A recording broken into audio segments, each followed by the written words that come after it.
Hey everyone, welcome and welcome back to my channel. तो आज मैं आपके साथ अपने new Wangxian fan fiction the waiting alpha का फर्स्ट पार्ट शेयर करने जा रही हूँ। अगर अच्छा लगेगा तो प्लीज़ लाइक कमेंट ज़रूर करिएगा और चैनल को भी सब्सक्राइब करना ना भूलें। तो चलिए पार्ट स्टार्ट करते हैं। नाइटलेस सिटी, जिसे आज बहुत ही अच्छे से सजाया गया है, जहां सभी क्लास एस्केलेटर अपने 15 साल के अल्फा और ओमेगा बच्चों के साथ आए हुए हैं, क्योंकि यहाँ आज वो अपने मेट से मिलेंगे। हाँ, ये कल्टीवेशन वर्ल्ड है जहाँ हर साल आज के लैंटर्न फेस्टिवल वाले दिन जो अल्फा ओमेगा 15 साल के हो जाते हैं उन्हें उनका मेट मिलता है, जिनकी पहचान उनकी कलाई पर ऑटोमेटिकली जनरेट होते हुए रेड स्ट्रिंग से होती है, जिसका शोर एक दूसरे की कलाई से जुड़ा होता है और जिसके सहारे वो एक दूसरे को ढूंढ लेते हैं।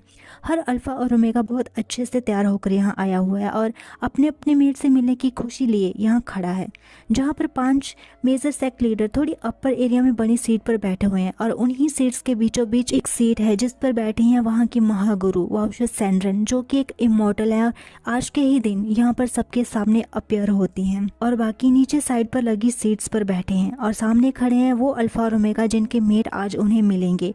वहाँ लोग मीटिंग सेरेमनी शुरू करते तभी वहाँ पर किसी की एंट्री होती है और उसके एंटर करते ही सब लोगों की कानाफूसी शुरू हो जाती है, जिसमें से कोई सिंपैथी शो कर रहा था तो कोई मॉक कर रहा था और कोई लस्टफुली उस आते हुए पर्सन को घूर रहा था। अरे, ये इस साल भी आ गया अपना मेट ढूंढने, बेचारा 19 का हो गया पर आज तक इसका मेट नहीं मिला। अरे देखो तो कितना एरोगेंट है, खुद को समझता क्या है। एरोगेंट नहीं, शेमलेस बोलो। हर साल इस सेरेमनी में आता है पर बिना मेट के यहाँ से चला जाता है।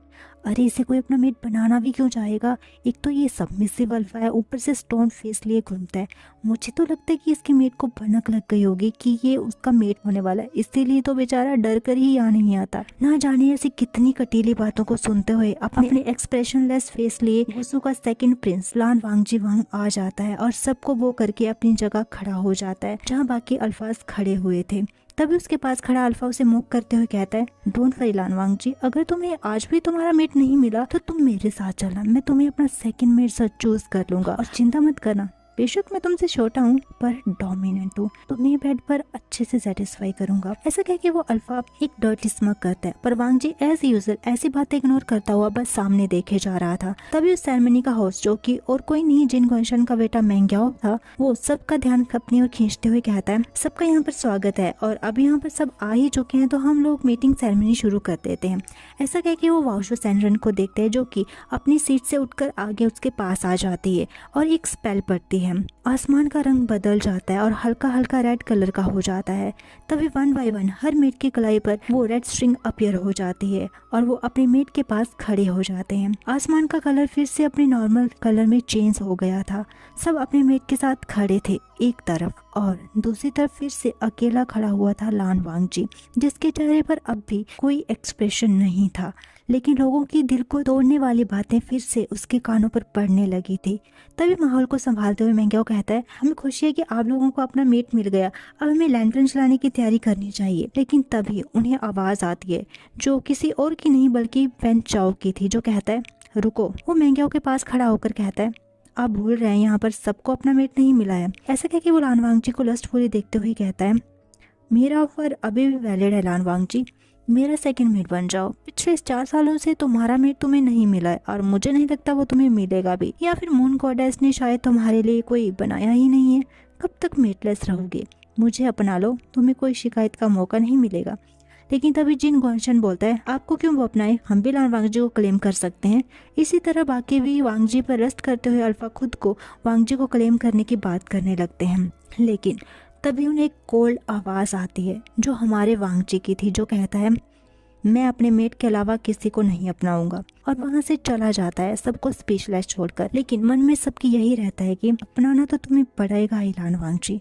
फिर सब लोग अपना फेस्टिवल मनाते हैं और वांगजी को कर्ज करते हैं कि हर साल उसकी वजह से फेस्टिवल में ऐसे ही बहस होती है। लेकिन उसी सेरेमनी में कोई बहुत ही इमोशनल आंखों से वांगजी के साथ जो हुआ वो देख रहा था और वो जानता है कि इन सब चीज़ों से वांगजी दिखाता नहीं पर बहुत हर्ट है। आखिरकार बचपन से दोनों ने अपने मेट के इंतजार में एक साथ काफ़ी पल बिताए हैं, इसलिए वो वांगजी के स्टोन फेस के पीछे का दर्द महसूस कर सकता है। और ये पर्सन और कोई नहीं, उसका ओमेगा भाई लान शिजोई है, जो वांगजी वांगजी से सिर्फ 15 मिनट छोटा है और अपने भाई को बहुत अच्छे से जानता है। वो अपने भाई के पीछे जाना चाहता था, पर उसे अपने अल्फा हस्बैंड जिनलिंग के साथ रहकर इस फेस्टिवल को मनाकर एक मेड का फर्ज भी निभाना है, जिस वजह से वो जा नहीं पाता और अपने चेहरे पर एक फोर्स स्माइल लिए अपने आंसुओं को रोकता हुआ ये फेस्टिवल सेलिब्रेट कर रहा है, या ये कह लो कि इसके खत्म होने का वेट कर रहा है। पर दूसरी ओर वांगजी जो अपने इमोशंस को दबाकर वहां से लौट आया था, कुछ घंटों के लगातार सफर के बाद वो अपने कॉटेज में अपने बेड पर बैठकर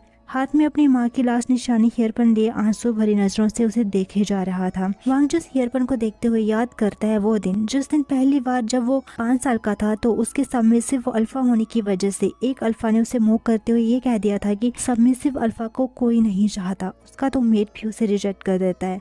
और वांगजी जो कि एक बहुत ही इमोशनल बच्चा था, वो रोते हुए अपनी माँ को सब बता देता है, जिस पर उसकी मोमो से समझाती है कि वांगजी अपने फादर की तरह बहुत प्योर पर्सन है और जो लोग अच्छे होते हैं मून गोडेस उनके साथ बुरा कभी नहीं होने देती, बस सब्र की जरूरत है। जैसे वांगजी के फादर ने सब्र किया था और वांगजी की मॉम उनकी लाइफ में आई थी, वैसे ही एक दिन लंजा का मेट उसकी लाइफ में आएगा और उसे बहुत प्यार करेगा, उसकी ताकत बनकर पूरी जिंदगी लंजा का साथ निभाएगा। बस लंजा को सब्र रखकर अपने मेट का इंतजार करना है। अपनी मदर की बात सोचकर लान वांगजी कहता है, मदर मैं अभी तक सब्र रखकर अपने मेट का इंतजार कर रहा हूँ।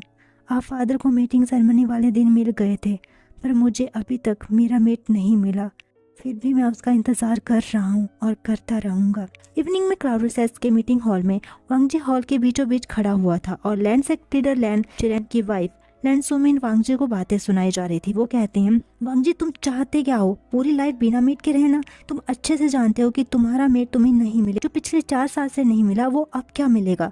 इसलिए बेहतर यही होगा कि तुम्हारे लिए जो ऑफर अल्फा के आ रहे हैं उसमें से किसी को चूज कर लो। तुम्हारे मेटलेस होने की वजह से ऐसे ही लैंड क्लैन की बहुत बदनामी हो चुकी है, इसलिए अब अपना फालतू का पागलपन बंद करो और किसी को अपना मेट चुन लो। इस पर वांगजी कहता है, माफ करना मैडम लैंड, पर मैं अपने मेट के अलावा किसी और को अपना मेट नहीं अपनाऊंगा। वांगजी जो अपने कोल्ड एक्सप्रेशनलेस फेस लिए वहां खड़ा हुआ था, जो किसी की बात ना मानकर अपने फैसले पर ऐसे ही अडिग खड़ा रहता है, इस पर उसे रात भर घुटनों के बल वॉल ऑफ रूल्स के सामने बैठने की सजा मिल अपने एल्डर्स की बात ना मानने के लिए, जो कि हमेशा उसे मिलती है जब भी उसके मेट की बात आती है, और वो इस सजा को ले भी लेता है। ऐसी आधी रात हो जाती है और बर्फ पड़ने लगती, पर वांगजी घुटनों के बल ऐसे ही ठंड में बैठा हुआ था और मन में कहता है, मेट मैं तुम्हारा इंतजार कर रहा हूँ। और एक आंसू की बूंद उसकी आंखों से लुढ़क जाती है।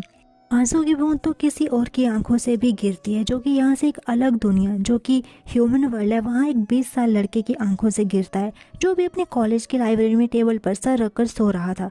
तभी उसके फेस के पास जोर से कोई बुक पटक कर रख, जिसकी आवाज़ से वो जोल्ट कर उठता है।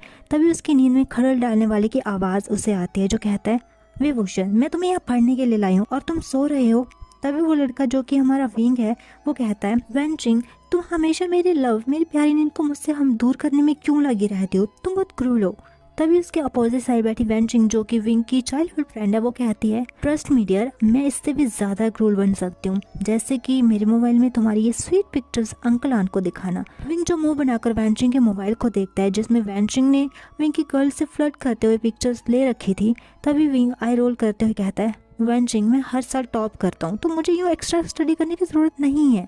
तभी वेंचिंग कहती है, ज्यादा ओवर कॉन्फिडेंट मत रहा करो और ये हमारा फाइनल ईयर है, इसलिए चुपचाप ज्यादा मेहनत करो, नेक्स्ट मंथ से हमारे एग्जाम स्टार्ट है। आज तक तो मुझे यही समझ नहीं आया कि बिना पढ़े तुम हमेशा टॉप कैसे कर लेते हो। तभी विंग स्माइल करते हुए कहता है, because I am super intelligent web. ऐसा कह के वो वेंचिंग को विंग करता है, लेकिन तभी उसके मोबाइल में मैसेज आता है, जिसे देखकर वो खुश होते हुए कहता है, वाह ग्रैंडमा वापस आ गई, मैं जा रहा हूँ। ऐसे कहकर वेंचिंग की बिना बात सुने उसे बाय करके वहाँ से चला जाता है। वेंचिंग सही करती है और खुद से कहती है, काश थोड़ा और टाइम मैं तुम्हारे साथ बिता पाती माय लव।